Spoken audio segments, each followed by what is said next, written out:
Stay awake for too long, don't go to bed.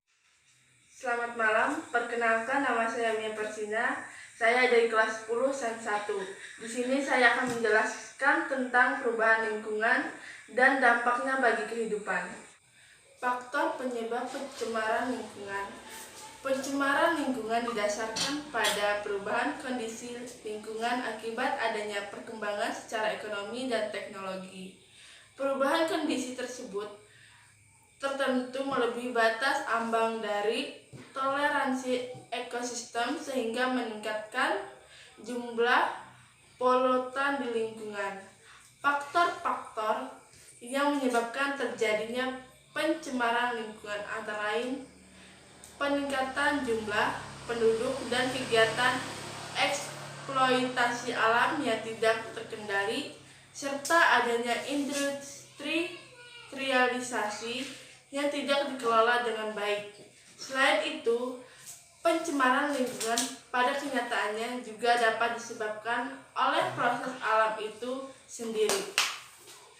Adapun faktor penyebab pencemaran lingkungan secara rinci adalah sebagai berikut.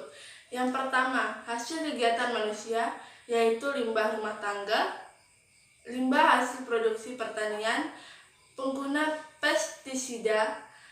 Ketiga, penggunaan zat radioaktif sebagai iradiator, kepentingan rumah sakit untuk bidang radiografi. Keempat, penggunaan kendaraan bermotor. Kelima, produksi pertambangan. Yang keenam, produksi industri. Yang kedua, proses perubahan alamiah pada umumnya terjadi akibat dari bencana alam seperti aktivitas vulkanisme dan tektonisme serta unsur-unsur langit. Macam-macam pencemaran lingkungan. Yang pertama, pencemaran udara. Dampaknya yang pertama, hujan asam. Yang kedua, perubahan cuaca yang ekstrim. Yang ketiga, penipisan ozon. Yang keempat, peningkatan kasus kerusakan mata. Yang kelima, kanker kulit. Yang kedua yaitu pencemaran air. Dampaknya yang pertama, media penyebaran penyakit. Yang kedua, peningkatan alga dan eceng gondok. Yang ketiga, menurunkan kadar oksigen dalam air, mengganggu organisme di perairan. Keempat, mengganggu pernapasan, bau yang menyengat. Yang ketiga yaitu pencemaran tanah.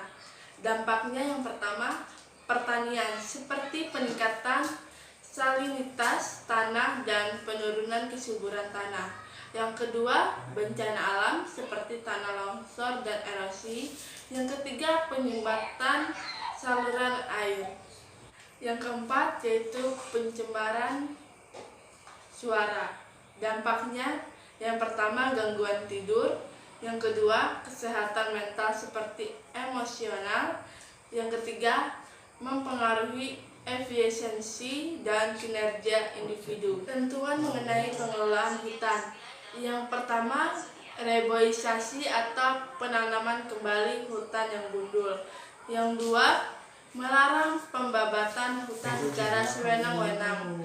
Yang ketiga, menerapkan sistem terbang pilih dalam menebang pohon. Yang keempat, menerapkan sistem tebang tanam dalam kegiatan penebangan hutan. Yang kelima, menerapkan sanksi yang berat bagi mereka yang melanggar ketentuan mengenai pengelolaan hutan. Ini yang dapat saya jelaskan dari penjelasan saya tadi. Jika ada salah kata, saya mohon maaf. Terima kasih. Mantap cuy. Nih,